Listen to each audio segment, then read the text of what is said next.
Hello everyone, welcome to my world of T quirky. তো আজকে হচ্ছে আমার অফিস থেকে পিকনিক আছে। তো ফাইনালি প্রত্যেক বছরই শ্যুট করি, বাট কোনো বছরই হয়ে ওঠে না যে আমি তোমাদের সাথে ব্লগটা শেয়ার করি।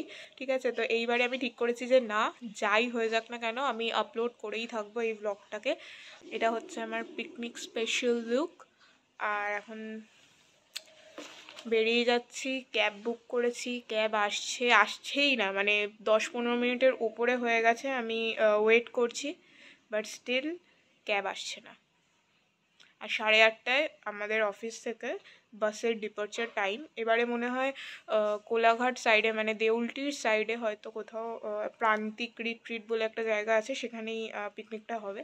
তো চলো, without any further ado, let's jump onto this video. আর এখান থেকে শুরু হয়ে গেছিল আমার আজকের এই ব্লগটি। এখন চলে যাচ্ছিলাম হচ্ছে গন্তব্যস্থলের দিকে। তার আগে তোমরা খালি দেখো, এই খিদিরপুর ডক এরিয়াতে মানে ওই পাশে সেকেন্ড হুগলি ব্রিজ দেখা যায়, যেটা দেখা যাচ্ছিল না।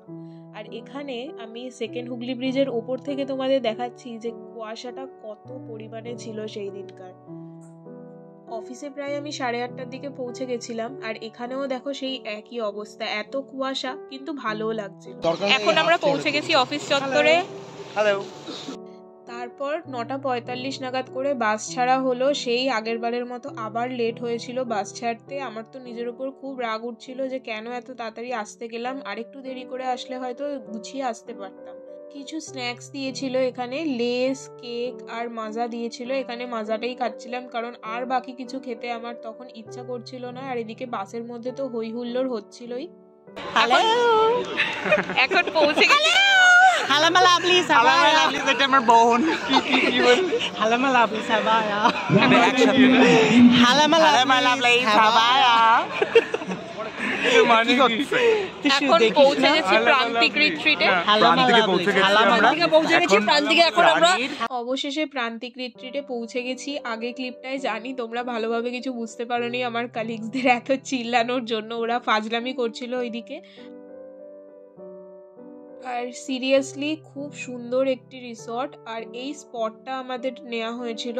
আসার সঙ্গে সঙ্গে সবাই মানে ক্রিকেট খেলতে শুরু করে দিয়েছে, দোলনা চড়তে শুরু করে দিয়েছে।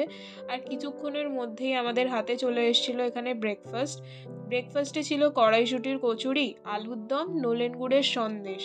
এই কচুরি আর আলুর দমের কম্বিনেশনটা জাস্ট অসাধারণ লাগে। আর সত্যি কথা বলতে টেস্টও খুব ভালো ছিল। আশা করিনি, কারণ আগের বারের মানে পিকনিকের সাথে এইবারের পিকনিকের মানে তুলনাই হয় না। এইবারের প্রত্যেকটি খাবার মানে খুবই সুন্দর করেছিল। আমি তো কড়াইশুঁটির কচুরি আর আলুর দমটার প্রেমে পড়ে গেছিলাম খেয়ে।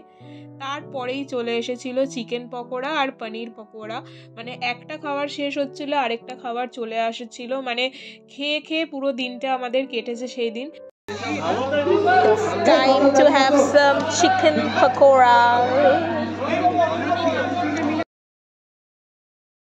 আর এখানে আমি চিকেন পকোড়া প্রথমে এনজয় করছিলাম, আর তারপরে পনির পকোড়া খাচ্ছিলাম। কিন্তু এতগুলো পকোড়ার মধ্যে আমি মাত্র 2-1টা এই পকোড়া টেস্ট করতে পেরেছি, কারণ পেটে আর সত্যি কথা বলতে জায়গা ছিল না, কারণ একটার পর একটা খাওয়ার এসেই চলেছিল।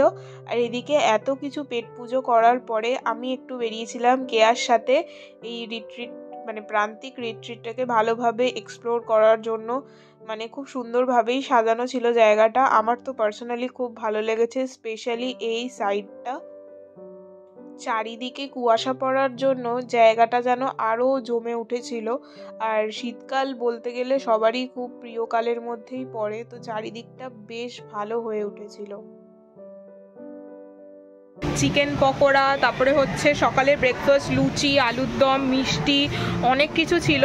আর সত্যি কথা বলতে খুবই সুন্দর ছিল খাবার। মানে ফাইনালি আগের বছরের পিকনিকের খাবার দাবার অতটা ভালো হয়নি, এই বছরের পিকনিকের খাওয়া দাওয়ার তো সত্যি খুব ভালো লেগেছে এখনও অবধি। আর আমি তো সবই ট্রাই করেছি, চিকেন পকোড়া, পনির পকোড়া, কিন্তু খেতে 2-1টার বেশি খুব একটা পারিনি। আর এখানে আমি কেয়ার ফোন দিয়ে ব্লগ বানাচ্ছি, আমার ফোনের অবস্থা খুব খারাপ। আর পিছন দিকে এইখানে দেখতে পাবে তোমরা, ওদিকে কিন্তু হাঁস রয়েছে, ঠিক আছে? তো স্টে টিউন, এরপর আর যা যা করছি তোমাদের সাথে শেয়ার করব। আর জায়গাটা সত্যি অসম্ভব সুন্দর জায়গা একটা। তোমাদেরকে পরে আমি কিছু ক্লিপস দেখাবো, সেই ক্লিপসগুলোকে ফলো করো।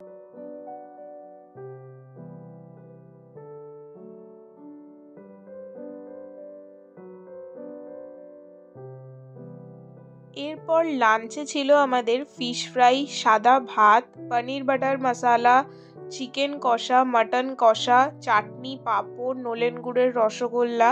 বাট যেহেতু আমি মাটন খাই না তাই বাটার পনির আর হচ্ছে মানে পনির বাটার মশালা আর চিকেনের সাথেই কাজ চালিয়েছি। আর এখানে সবার সাথে গল্প করে খাওয়া দাওয়া হচ্ছিল। আর এখানে প্রচুর রকমের আমাদের গেমস খেলা হয়েছিল, বাট একটাও গেমসে আমি পার্টিসিপেট করিনি। আর যাই হোক, আজকে তোমাদের সাথে এই ব্লগটা ফাইনালি আমি শেয়ার করতে পারলাম, কারণ গত 2 বছরে আমি শুধু রেকর্ডই করেছি, ব্লগ আর ছাড়া হয়নি আমার। আজকের জন্য এতটুকুই শেয়ার করলাম। Till then, take care and piece.